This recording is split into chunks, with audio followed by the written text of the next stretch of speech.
Hello guys, कैसे हैं आप सभी लोग। आई होप आप सभी अच्छा कर रहे होंगे। तो चलिए मैं बताती हूँ आज मैंने अपने day 5 of SSC CGL preparation में क्या क्या पढ़ा। तो ये है मेरा day 5 of SSC CGL preparation. तो मैंने अपने दिन की शुरुआत की केमिस्ट्री के वन शॉट से। वैसे तो मैं सुबह 4 बजे उठ गई थी, बट मैंने उसका क्लिप नहीं लिया क्योंकि सुबह सुबह फ़ोन उठा के क्लिप रिकॉर्ड करना, ये करना, सो बोरिंग, सो इरिटेटिंग।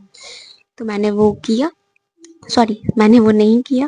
और फिर मैं जब, तो ये जो लेक्चर था ये ऑलमोस्ट 5 आवर्स का था, 4:30 समथिंग। तो मैंने स्टार्टिंग का जो फर्स्ट हाफ था उसमें तो कुछ भी रिकॉर्ड नहीं किया, और सेकंड हाफ में थोड़ा बहुत रिकॉर्ड किया, तो मैं आपको भी दिखा रही हूँ। तो मैंने आज केमिस्ट्री का वन शॉट किया जो परमार सर भी ले रहे हैं आरआरबी एनटीपीसी के लिए। तो मैंने ये किया और इसको करने में ऑलमोस्ट 9 बज गए थे। इसके बाद मैंने थोड़ा सा ब्रेक लिया, खुद को थोड़ा टाइम दिया, नाश्ता वास्ता किया, और इसके बाद फिर मैं करने बैठ गई अपना। फिर मैंने अपने नेक्स्ट सब्जेक्ट की तरफ मूव ऑन किया, और ये मैं कर रही हूँ अभी परमार सर का जो सर पीवाई के पार्ट 5 करवा रहे हैं वो। आई मीन उसका मैंने 27 लेक्चर कंप्लीट कर लिया था, तो ये 28th लेक्चर है। ये मैं बहुत पहले ही कर ली थी, बट बीच में एनटीपीसी का नोटिस वोटिस आ गया तो थोड़ा माइंड डिस्ट्रैक्ट हो गया, तो 2-3 लेक्चर लास्ट में रह गए थे, तो मैंने वो कंप्लीट किया। उसके बाद फिर मैंने थोड़ा सा ब्रेक लिया और नाश्ता वाश्ता नहीं, खाना वाना खाया। इसके बाद फिर मैं बैठी क्वांट का सेक्शनल टेस्ट देने के लिए। जैसा कि आप लोगों को पता है मैं भी क्वांट का सेक्शनल टेस्ट दे रही हूँ, रोज का 3 देती हूँ। आई मीन जो मतलब एक दिन में जो तीनों शिफ्ट जो था होता है, मैं वो तीनों शिफ्ट एक दिन में दे देती हूँ। तो मैं भी वही इसका टेस्ट ही दे रही हूँ क्वांट का। और ये मैं अभी सीजल का तो मैंने पहले ही कंप्लीट कर लिया था, और ये भी मैं CHSL का टेस्ट दे रही हूँ, CHSL 2024 का। तो अगर आप लोग भी ये टेस्ट देते हो तो let me know in the comment section. मुझे भी जान के खुशी होगी और मैं आपसे अपने मार्क्स कंपेयर कर पाऊंगी कि हाँ मेरे कितने आ रहे हैं और आपने कितने किए। तो हमारे बीच में एक हेल्दी कंपटीशन बना रहेगा। सो आगे बढ़ते हैं।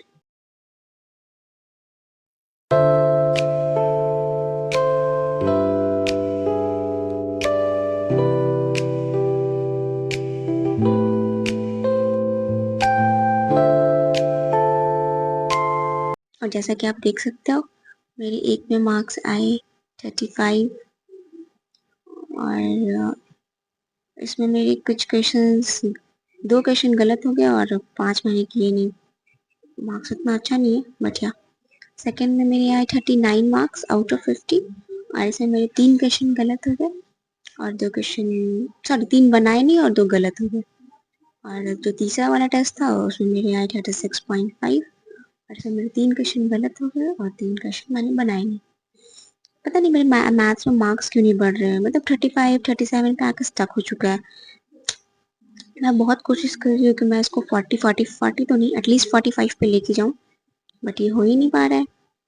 खैर, तो मैंने आगे इसका एनालिसिस किया, और एनालिसिस करते करते 3 घंटे नहीं, 1.5 घंटे तो मुझे मतलब टेस्ट देने में लगे, और 2 से ढाई घंटे मुझे इसके एनालिसिस में लगे। तो ऑलमोस्ट 3 से 3.5 घंटे मुझे इसको करने में लगे, और मैं इसको करते करते पूरी की पूरी एग्जॉस्ट हो चुकी थी। मुझे बहुत ज़्यादा ही मतलब अर्ज हो रही थी कि मैं कब ब्रेक लूँ, बट फिर मैंने थोड़ा सा अपने आप को पुश किया। मैंने सोचा नहीं, पहले एनालिसिस करेंगे उसके बाद ही कुछ करेंगे। तो मैंने थोड़ा थोड़ा करके, थोड़ा अपने आप को पुश करते करते फिर मैंने वो एनालिसिस किया, और जैसे कि आप देख सकते हो एग्जॉस्ट हो चुकी हूँ, बट लिव इट, आगे बढ़ते हैं।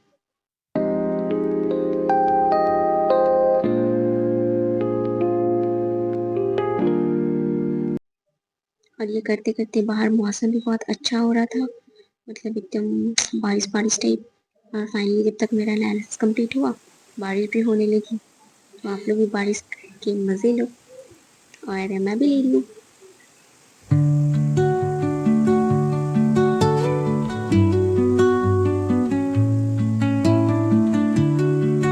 फिर मैंने अपना ब्रेक कंप्लीट किया, ख़त्म किया, और फिर मैं अपना करने बैठी। मैं अभी सेंसस कर रही हूँ क्योंकि एनटीपीसी में वो पूछेगा, तो इसलिए मैं अभी इसको रिवाइज कर रही हूँ। सेंसस के जो सर PYQ सर लिए हैं, पहले किए हैं, मतलब परमार सर का ही 2-3 महीने पहले का वीडियो, तो मैं अभी उसी से अपना रिवीजन कर रही हूँ। और ये बहुत ही बोरिंग चैप्टर है सेंसस, इसमें कुछ याद ही नहीं होता है। I am so fed up with me. तो देख सकते हो मैं कितनी बोरिंग तरीके से पढ़ रही हूँ। बट या करना तो है ही, याद तो जरूरी है, नहीं तो फिर अगर इससे क्वेश्चन छूट जाएंगे तो बहुत ही दुख होगा कि ऐसे कैसे छूट गया। तो मैंने उसको कंप्लीट किया और मैं अभी रोज एक एक टॉपिक करके स्टैटिक का परमार सर के लेक्चर से करने वाली हूँ NTPC के लिए। बिल्कुल इसी तरीके से जो भी सर ने क्लासिकल डांस, फोक डांस, ये सब कुछ, तो मैं अभी ऐसे ही करने वाली हूँ। आप देख सकते हो ये FRB है और मैं FRB ही कर रही हूँ, क्योंकि लास्ट मिनट रिवीजन के लिए FRB इज मस्ट, ये बहुत हेल्पफुल होता है।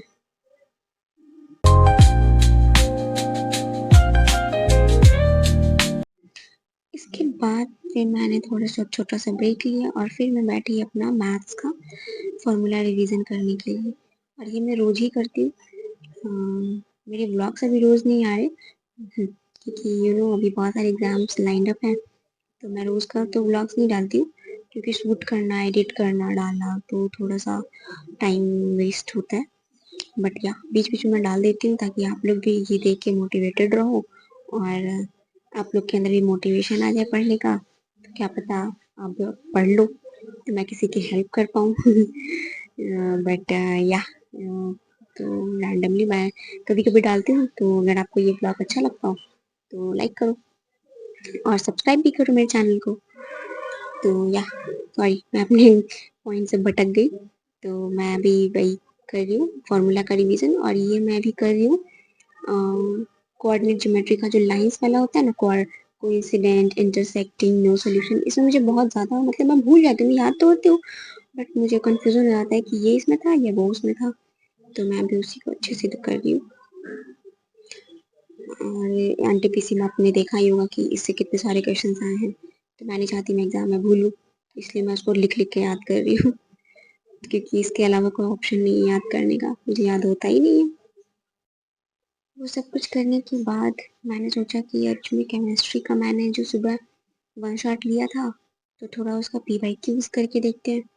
तो मैं अभी उसी के PYQ कर रही हूँ, क्योंकि वो सर जो केमिस्ट्री का वन शॉट लिए थे वो ज़्यादा लंबा नहीं था, तो मैं इतनी एग्जॉस्ट हुई नहीं थी उसको करते करते, तो मैंने सोचा आज ही मैं उसके PYQs को भी निपटा देती हूँ। तो मैंने वो किया और मैं अभी वही कर रही हूँ। और ये सब कुछ करने के बाद मैंने अपना आज का दिन ख़त्म किया। It's a wrap up for day 5। Don't forget to like और सब्सक्राइब माई चैनल। थैंक